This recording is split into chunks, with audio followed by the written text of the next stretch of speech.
अनि आजबाट ती ब्रजवासीले तिम्रो पूजा गर्ने छैनन्।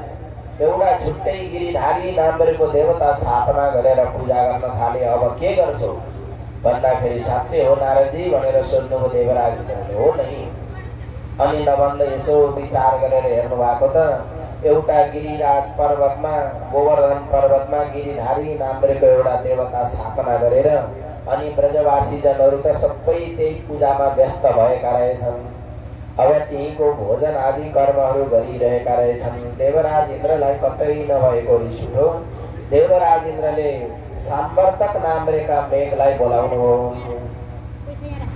गणं साम्वर्तकं नाम मेघानां शान्तिकारिणः इन्द्र प्रचोदयत् क्रुद्धो वाक्यं चाहेन मन्युनः अहो श्रीराम महात्म्यं गोपानां कनकोशशां कृष्णं मर्त्यमुपाश्रित्य ये चक्रु देवहेलनम्।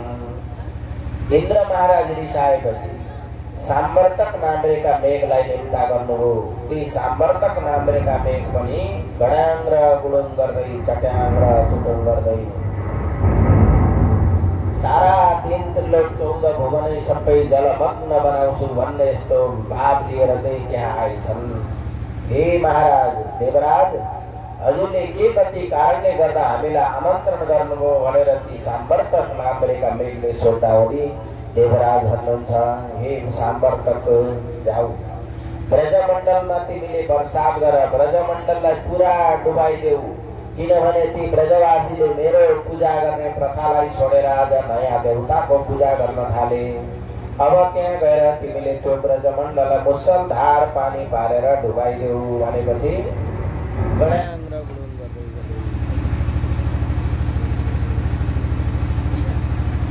अनि गड्याङ र गुडुङ गर्दै गर्दै ती मेघ गए।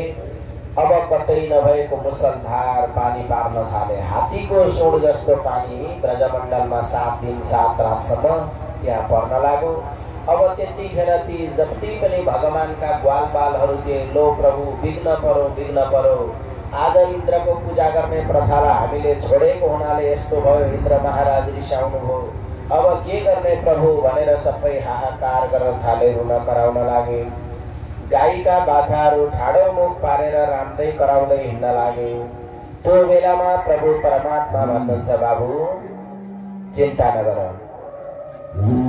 मेरो देवताले सबैको रक्षा गर्दछ, ल हिँड भनेर त्यहाँ लिएर जानुभयो गोवर्धन पर्वतमा, जहाँ 7 कोस लम्बाई चौडाई भएको गोवर्धन पर्वत थियो। भगवानले कान्छी अमलाले जुरुक्कसँगले उठाउनुभयो। सबै ग्वालबालहरू त्यो भित्र प्रवेश गरे। गाईका बाछाहरू पनि गए। 7 दिन 7 रातसम्म देवराज इन्द्रले स्वर्गलोकबाट मुसलधार पानी पार्नुभयो। केही पनि त्यो ब्रजमण्डलमा प्रभाव परेन। अब त्यो गोवर्धन पर्वत चाहिँ त्यतिखेर छाता जस्तो भएछ। त्यो छाताका करङबाट झरेको पानी अगस्त्य ऋषि मुख बाएर बसिदिनु भएको थियो, सबै उहाँका मुखमा पर्यो अनि ब्रजमण्डल जस्ताको तस्तै रह्यो, त्यो डुब्न पाएन। 7 दिन 7 रात देवराज इन्द्रले पानी पारेपछि अब त ब्रजमण्डल डुब्यो होला भनेर यसो आएर हेर्नुहुन्छ, जस्ताको तस्तै छ। अनि यो के अचम्म भयो।